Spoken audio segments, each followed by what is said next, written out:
Hi guys, it's Terica and welcome to Tuesdays with Terica. Hey, so this week we are interviewing Ms Tanya Pellin. She is a nurse practitioner here in the upstate. We are talking about our aging parents. We are talking about dementia. We are talking about preventative ways to help us to stay strong, to help us to live longer, to think with clarity. Okay, I need you guys to like, share, and subscribe. Let me know how we're doing. I think you're going to enjoy this one.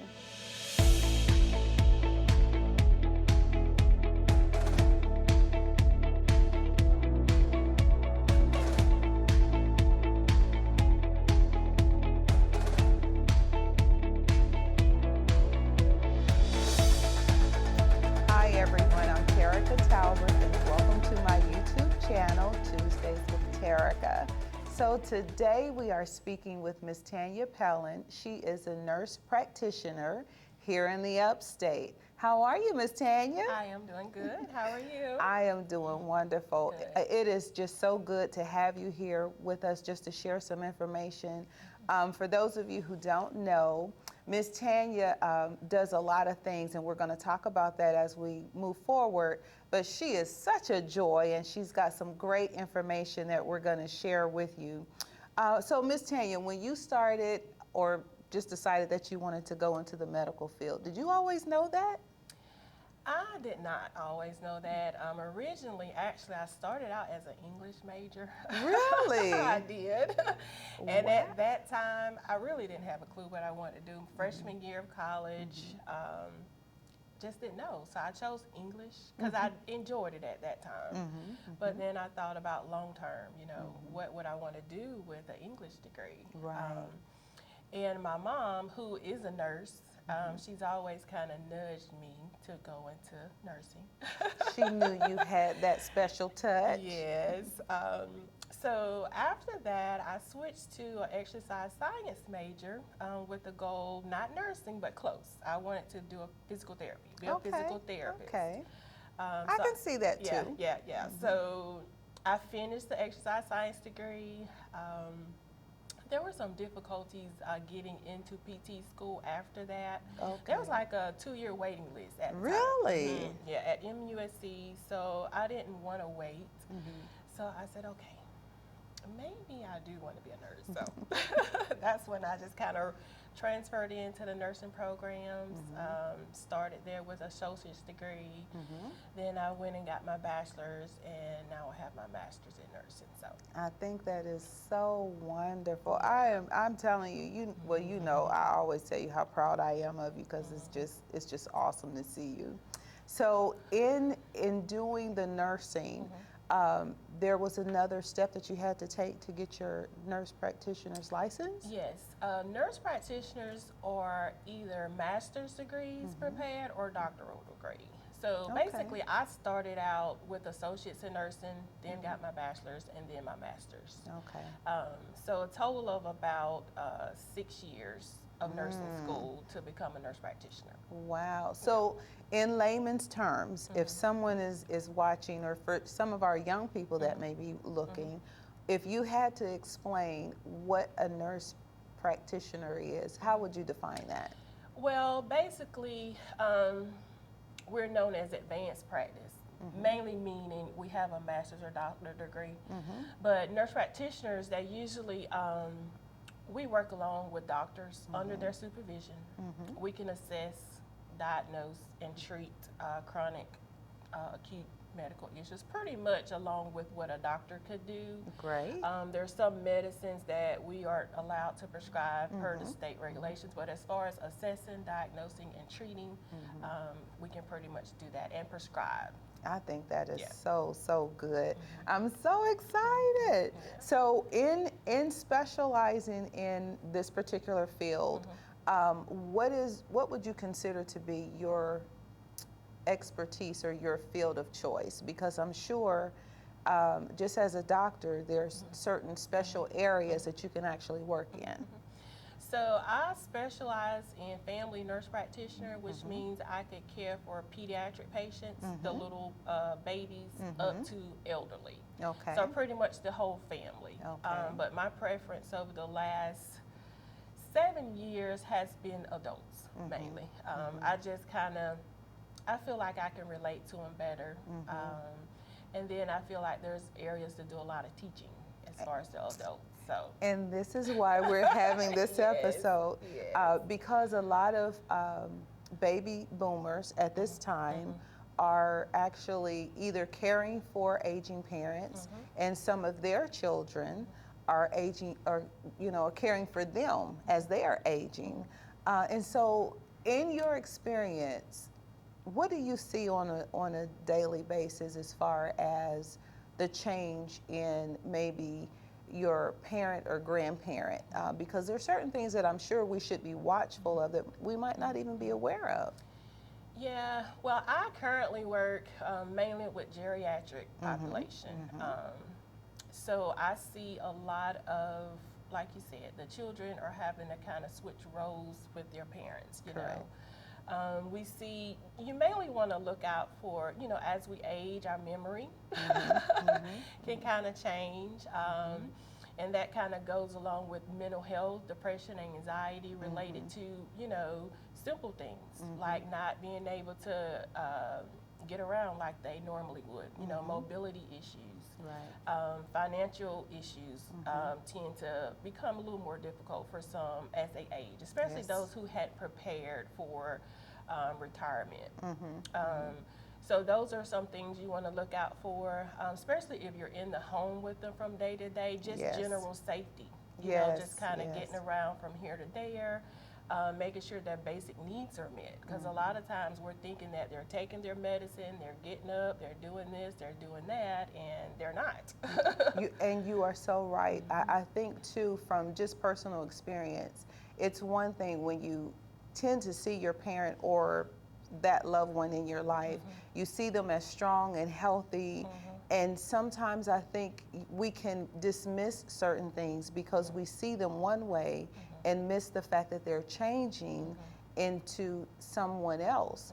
And so how do you stay on top of that? Because everybody's got their busy lives and they've got their own children and their own situations.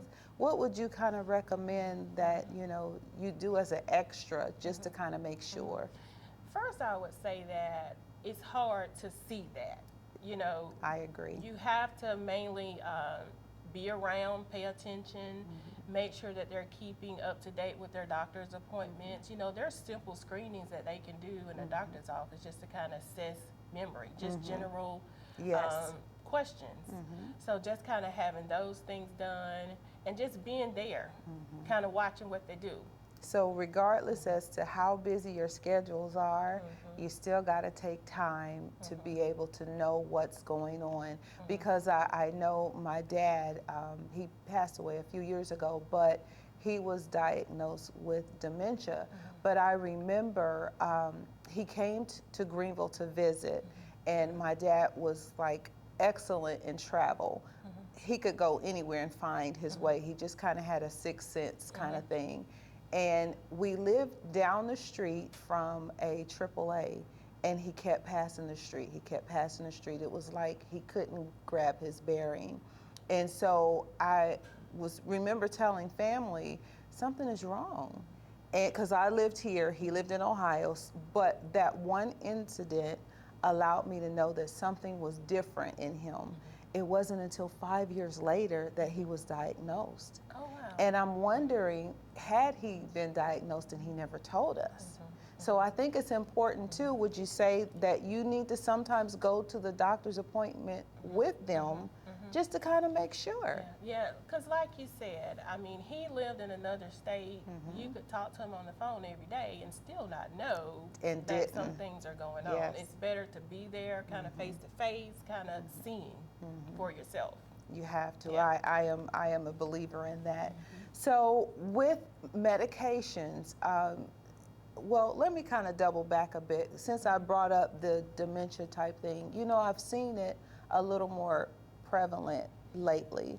Do you think that there is a particular reason why? And I know you can't, say as a general spec, but just in your opinion, do you see it a little bit more now than maybe years past? I think the difference now is that people are more accepting of it and they are seeking help. We've given it a name, yeah, right? we've given it a name, and before, people would kind of brush it under the rug. They're getting old, they're okay, but now we're seeking help, whether it be, medications or assistance from family. So I think that's been the main difference. Yeah. That was going to be my next thing. Are there medications that can help? And so you kind of addressed that. Yeah, as far as memory, there are medications that we're using to kind of help delay memory loss, not necessarily saying that it's going to bring back deficits that have already occurred. So medicines are mainly kind of slow down the process. Okay. Mainly. Yeah, because a lot of people think, they'll take the pill and the memory will come back. That's not usually how it works. It just kind of slows down the process.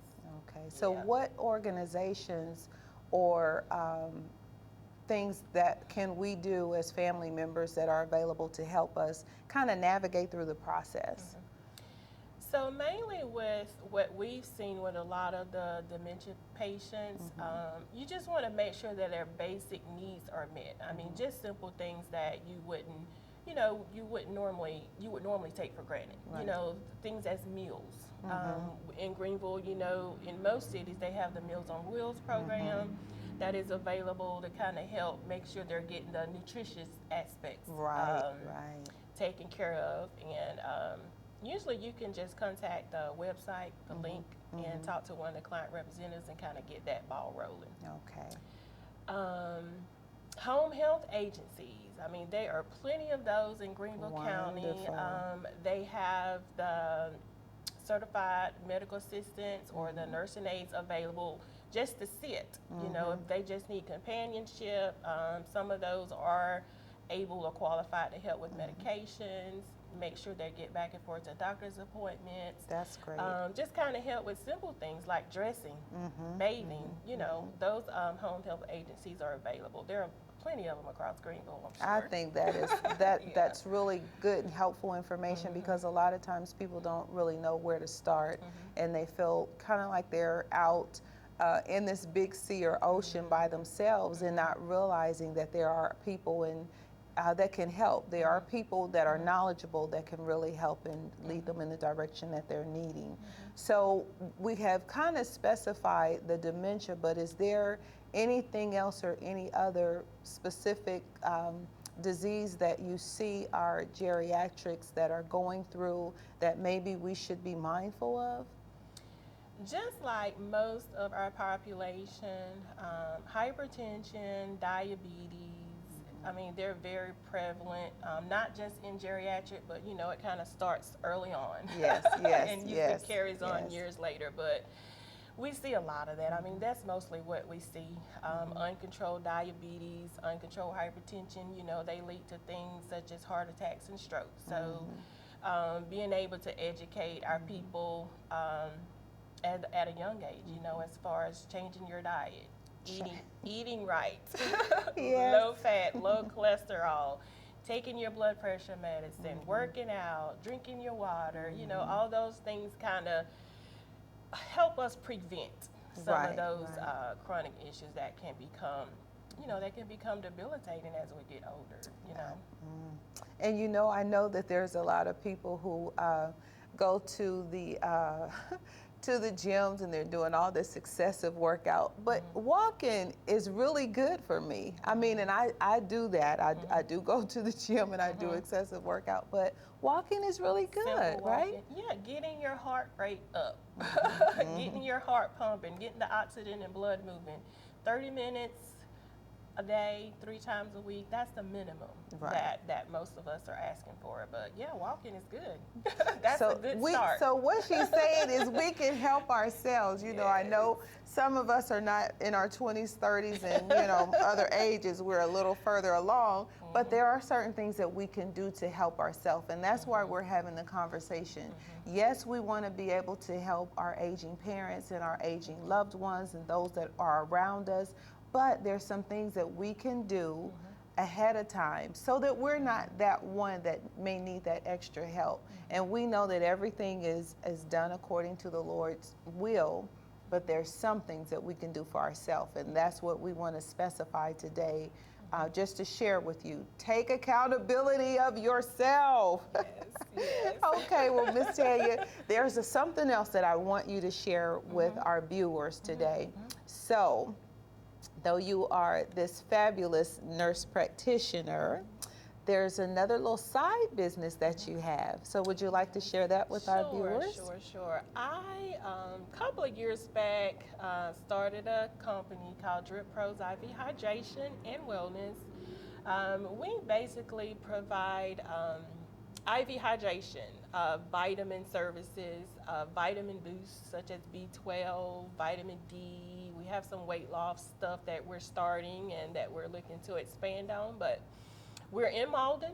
Like I said, immunity boosting as far as fluids and vitamins, hydrating, just kind of getting over sickness, illnesses. That's kind of what we do. We help out a lot of the athletes pre and post workout. So in a nutshell, that's kind of what we do. And I think that is wonderful. So those of you who are a little seasoned, a little spicy, still want a little energy, want a little pick-me-up, I need for you guys to call Ms. Tanya. She's going to give you her information in just a bit, just so that you can have some knowledge about the little extra things that you can do to help keep your energy up, to help feel vibrant and alert, that can help you throughout your day. So, Ms. Tanya, if our viewers wanted to find you, how could they find you? Would you mind sharing your contact information with them? We have a physical location in Mauldin. We're off Butler Road, 211 East Butler Road in Mauldin. Our number is 864-757-2013. And you can also follow us on Instagram at DriPros Hydration, Facebook, DriPros IV Hydration and Wellness. So, which is awesome. Okay, so I'm going to give you guys a sneak peek one day when I go in and get something done.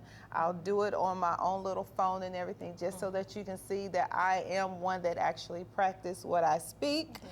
So I think that's going to be great entertainment for you guys. So as always, we thank you for tuning in. We thank Ms. Tanya for taking out time to be with us today. We hope that this has been enlightening for you. We hope, as always, that we are encouraging you, inspiring you, uplifting you, and giving you another thing of fruit for thought. Enjoy your week. Until next time, enjoy your day.